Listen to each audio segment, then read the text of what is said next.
Malavika productions Subaskaran தயாரிப்பில் அறிமுக இயக்குனர் ஏஆர் ஜீவா இயக்கத்தில் அனுபமா பரமேஸ்வரன் நடிப்பில் லாக்டவுன் டிசம்பர் 5 முதல் திரையரங்குகளில். ஒட்டுமொத்த மக்களும் அன்புமணியின் சூழ்ச்சியை புரிந்து கொண்டுள்ளனர் என பாமக தலைவர் ராமதாஸ் தெரிவித்துள்ளார். கடலூர் மாவட்டம் வடலூரில் பாட்டாளி மக்கள் கட்சி நிறுவன தலைவர் ராமதாஸ் தலைமையில் கட்சியின் பொதுக்குழு கூட்டம் நடைபெற்றது. இந்நிகழ்ச்சியில் செயல் தலைவர் ஸ்ரீகாந்தி, மாவட்ட செயலாளர்கள் உட்பட கட்சி நிர்வாகிகள் பலர் கலந்து கொண்டனர். அப்போது பேசிய ராமதாஸ், சூழ்ச்சியினாலேயே அன்புமணி தலைவர் என்று சொல்லிக் கொண்டிருப்பதாகவும், ஒட்டுமொத்த மக்களும் அன்புமணியின் சூழ்ச்சியை புரிந்து கொண்டுள்ளனர் என்றும் தெரிவித்தார்.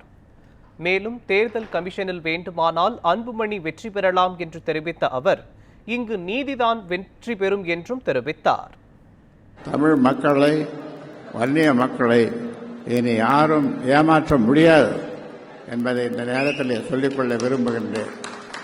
அதாவது சாதாரணமாக சினிமாவில் சொல்லுவார்கள் அல்லது நடைமுறையில் பேசுவார்கள், போடா உன் பாய்ச்சா பலிக்காதுன்னு சொல்லுவாங்க. அந்த மாதிரி உன் பாய்ச்சா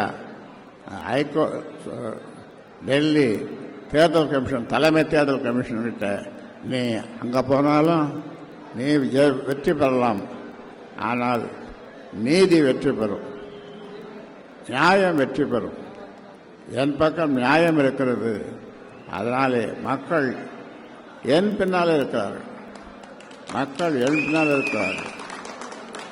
நான் யாரையும் கிரேன் போட்டு கிரேன் அளவுக்கு பெரிய மாலை செய்து தலையிலே போடு என்று நான் சொன்னதில்லை. யாராவது கொடுத்தாலும் கூட புத்தகமாக கொடுங்கள் என்று சொல்லுவேன்.